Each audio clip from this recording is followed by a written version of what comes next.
আমি অন্য বলি না, এটা অন্য। আমাদের মধ্যে অশ্লীলতা কি দেখছেন? কি ভাই, আপনি কি সোশ্যাল মিডিয়া থেকে টাকা ইনকাম করতে চান? সেটা কি দেখছেন? আমি কি এখন অপারেশন করবো? অপারেশনটা আমি ছেলে হয়ে যাবো? আপনি কি কোনোভাবে সোশ্যাল মিডিয়া থেকে টাকা ইনকাম করতে পারছেন না? সব কেটে সমান বানাই ফেলবো? আরে ভাই, আপনি যদি সোশ্যাল মিডিয়া থেকে টাকা ইনকাম করতে চান তাহলে কিন্তু প্রথম অবস্থায় আপনি একটা বিয়ে করতে হবে। এইটা কি কোনো কথা? সোশ্যাল মিডিয়া থেকে টাকা ইনকাম করতে হলে কিন্তু আপনি অনেক টেকনিক অবলম্বন করতে হবে। টেকনিকটা হচ্ছে এই আপুমনি। বাজে কাজ করে মেয়েরা, সেগুলো করবো আমি?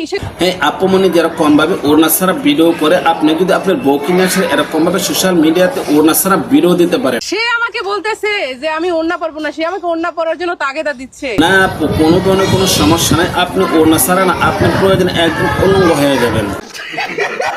হ্যাঁ, আপনি যদি উলঙ্গ হয়ে ভিডিও করতে পারেন তাহলে কিন্তু মানুষে আপনাদেরকে আরো বেশি পছন্দ করবে, কারণ আপনি যেরকম ভাবে যে ভিডিওগুলো পাবলিশ করেন সোশ্যাল মিডিয়াতে।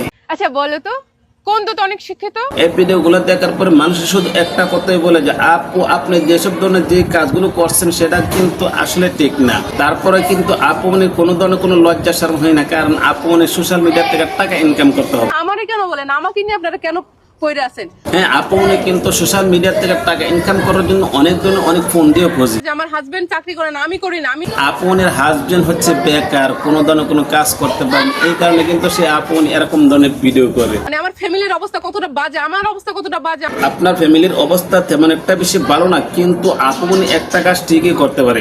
সোশ্যাল মিডিয়া থেকে জনগণকে ওখানে পাহাড় থেকে এসে টাকা ইনকাম করতে পারে। আমি অন্য বলি না, এটা অন্য। আমাদের মধ্যে অশ্লীলতা কি দেখছেন? না আপু, আপনি যেভাবে ইচ্ছা এইভাবে চলেন, আমাদের কোনো ধরনের কোনো সমস্যা নেই। আপনার প্রয়োজন একদম উলঙ্গ হয়ে যান।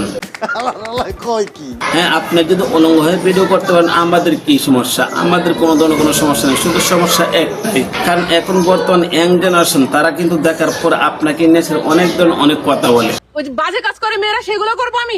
না, আপনি যেভাবে ইচ্ছে এইভাবে চলবেন, কোনো ধরনের কোনো সমস্যা আছে নাকি? আমাদের কোনো ধরনের কোনো সমস্যা নেই। আপনি যেভাবে মনে হচ্ছে এইভাবে ভিডিও করেন তাতে কি সমস্যা? জনগণের কোনো ধরনের কোনো সমস্যা নেই, যারা এইভাবে ভিডিও বানায়। কারণ আপনাকে নিয়ে মানুষের যেসব ধরনের কথা বলে, এই কথাগুলো যদি অন্য একজন মানুষকে বলতো তাহলে কিন্তু কবে তারা সোশ্যাল মিডিয়া থেকে চলে যেত।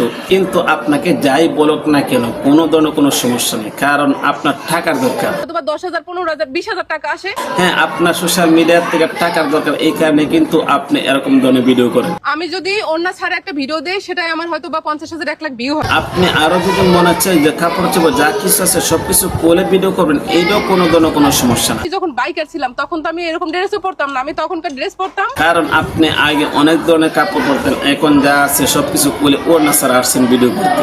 আসলে ভাই একটা কথা আছে না, নির্লজ্জ বেহায়া যখন হয়ে যায় তখন কিন্তু তারা যা ইচ্ছা তাই করতে পারে। আপমনি ঠিক এরকমের নির্লজ্জ বেহায়া হয়ে গেছে। আর আপমনি যখন নির্লজ্জ আর বেহায়া হয়ে গেছে তখন কিন্তু আপমনি এরকম ধরনের ভিডিও লাইক করে সোশ্যাল মিডিয়াতে। ভাই আমি একটা জিনিস বুঝি না, তাদের মা বাপ আত্মীয় স্বজন কি বলতে কেউ নেই? জানি না।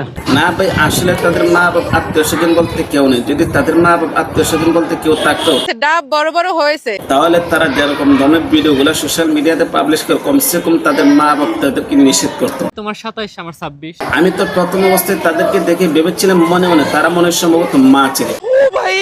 পরক্ষণে গিয়ে দেখলাম যে না, তারা তো মা ছিলেন না, তারা হচ্ছে স্বামী স্ত্রী। তোমার আমাকে ছেড়ে যেতে হবে। তুমি কি আমাকে ছেড়ে যাবা? আর স্বামী স্ত্রী মিলেই কিন্তু এরকম ধরনের ভিডিওগুলো সোশ্যাল মিডিয়াতে পাবলিশ করে। আমার হাজবেন্ড চাকরি করে না, আমি করি না। তুমি এরকম একটা ছেলেকে বিয়ে করছো যে ছেলেটা তোমার ভরণ পোষণ দিতে পারে না, আর যেহেতু ভরণ পোষণ দিতে পারে না এই কারণে কিন্তু সোশ্যাল মিডিয়াতে নোংরামি করে বেড়াচ্ছ। আমি ভিডিও বানানোর সময় আমি অন্য পড়ি না, এটা ঠিক আছে। আসলে একটা কথা আছে না, যে যত বেশি নোংরামি করতে পারে সেই কিন্তু তত বেশি সোশ্যাল মিডিয়াতে ভাইরাল হতে পারে। আর আপমনি কিন্তু নোংরামির জন্য 1 নম্বর হয়ে গেছে এখন।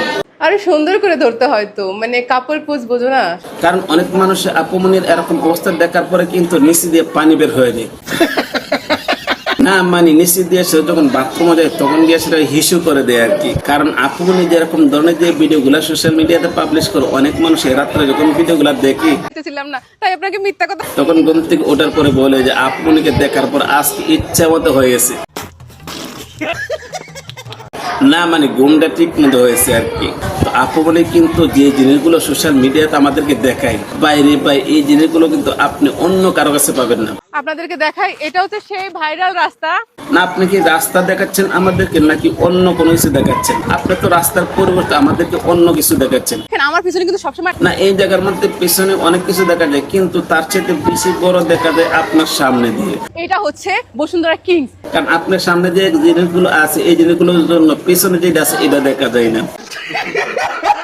আরে ভাই আপনি হাসতেছেন, আমি কিন্তু হাসির কথা বলি নাই। কারণ আপুমনি যে জিনিসটা আমাদেরকে দেখাতে চাই, কিন্তু আপুমনির সামনে যে জিনিসটা আছে ওই জিনিসটার জন্য আমরা পিছনে কি আছে এইটা দেখতে পারি না। তাহলে ভাই বুঝেন আপনি তারা কিরকম ভাবে সোশ্যাল মিডিয়া থেকে টাকা ইনকাম করার জন্য ফোন দিয়ে খুঁজেছে। এত সুন্দর মসজিদ পুরো ঢাকার মধ্যে। আর আসলে ভাই একটা কথা আছে না, যার মন মানসিকতা যেরকম সে কিন্তু ঠিক এরকম ভাবেই চলে। আপুমনি একটা জিনিস চিন্তা করেছে যে সোশ্যাল মিডিয়াতে ভালোভাবে চললে টাকা ইনকাম করা যাবে না।